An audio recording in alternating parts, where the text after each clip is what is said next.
Salam, saya Asfinawati, Ketua YLBHI 2017 hingga 2021. Saya pertama kali belajar dedikasi dari ibu saya yang selalu bangun pagi untuk menyiapkan sarapan untuk anak-anaknya dan tidak pernah luput, tidak pernah selalu. Dan karena saya tidak bisa dan tidak suka bangun pagi, saya selalu kagum dengan ibu saya karena selalu melakukan itu dari tahun ke tahun. Setelah saya di LBH Jakarta, saya belajar dedikasi dari klien masyarakat yang didampingi.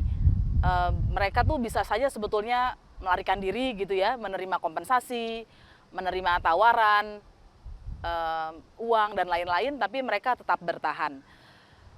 Nah, bagi saya, mereka inilah yang dari dulu mengajarkan kepada saya tentang dedikasi. Saya mau memperlihatkan sebuah gambar. Mereka adalah Kartini Kendeng, ibu-ibu dari Pegunungan Kendeng yang mencoba mempertahankan kars. Kars itu untuk menyimpan air. Mereka juga menolak pabrik semen dan kemudian terbukti pabrik semen ini menimbulkan pencemaran, menutupi sawah-sawah dan juga lingkungan sekitar. Sedangkan kars sendiri penting untuk menyimpan air. Kartini Kendeng paham betul Pulau Jawa terancam kekeringan dan simpanan terakhir air salah satunya ada pada kars. Melihat mereka, saya belajar bahwa dedikasi itu adalah melakukan sesuatu dan kita tidak ingat karena kita akan sibuk melakukan sesuatu yang lain. Dedikasi itu juga artinya kita tidak pernah merasa sudah melakukan sesuatu, tidak pernah merasa berjasa karena kita akan selalu merasa apa yang kita lakukan kurang, kita harus melakukan yang lebih baik lagi. Dan yang terakhir, dedikasi bagi saya adalah kita tidak pernah merasa melakukan pengorbanan karena sebetulnya di balik semua hal-hal baik selalu tersimpan hal-hal yang subjektif atau egois. Misalnya kita memperjuangkan udara bersih di Jakarta, kita sesungguhnya akan mendapatkan keuntungan dari udara yang bersih, anak cucu kita juga akan mendapatkan keuntungan dari udara yang bersih. Tantangan terbesar bagi saya dalam melakukan advokasi tampaknya adalah menghadapi diri saya sendiri. Bagaimana agar kita tidak ingin kabur, melarikan diri dan berpura-pura bahwa Indonesia, dunia ini baik-baik saja begitu. Tentu saja jalan bersama korban ini jalan yang terjal begitu ya, ikut merasakan penderitaan mereka. Tapi jalur advokasi ini juga bukan sesuatu yang sangat menyedihkan atau tidak menyenangkan.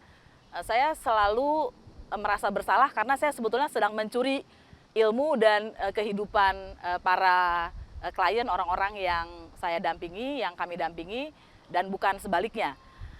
Ada yang bertanya kepada saya mengapa terus bergerak. Jawabannya sebetulnya sederhana. Kalau kita tidak bergerak, pasti kita akan kalah. Apa yang kita perjuangkan pasti tidak akan tercapai. Tapi kalau kita bergerak, kemungkinan kita gagal ada, tapi kemungkinan berhasil akan ada.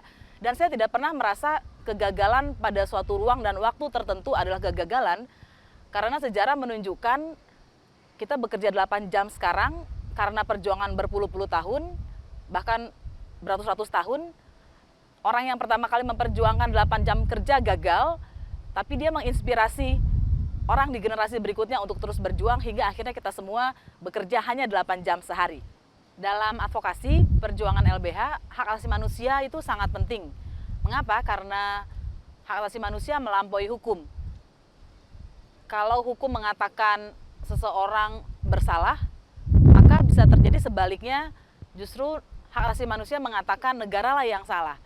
Kalau hukum mengatakan ada orang menempati tanah negara sebagai penyerobot, maka hak asasi manusia bisa mengatakan negara bersalah karena tidak memenuhi hak atas perumahan yang layak bagi rakyatnya. Nah, bagi saya HAM itu bukan sekedar norma yang harus diikuti, bukan sekedar aturan yang harus diikuti, tapi lebih dari itu pada akhirnya saya paham hak asasi manusia adalah dokumen perdamaian.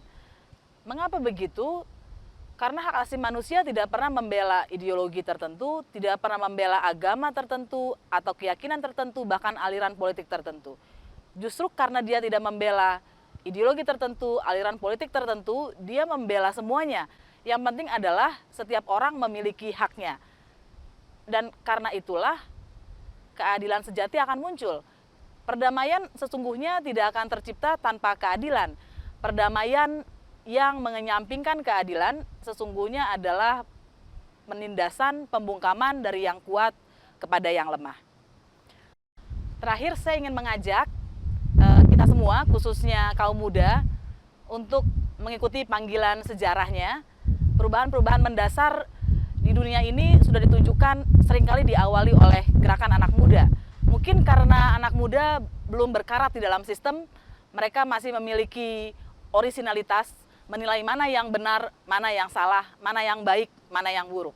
Karena itu jangan sia-siakan panggilan sejarah kita, lakukan perubahan sekali lagi.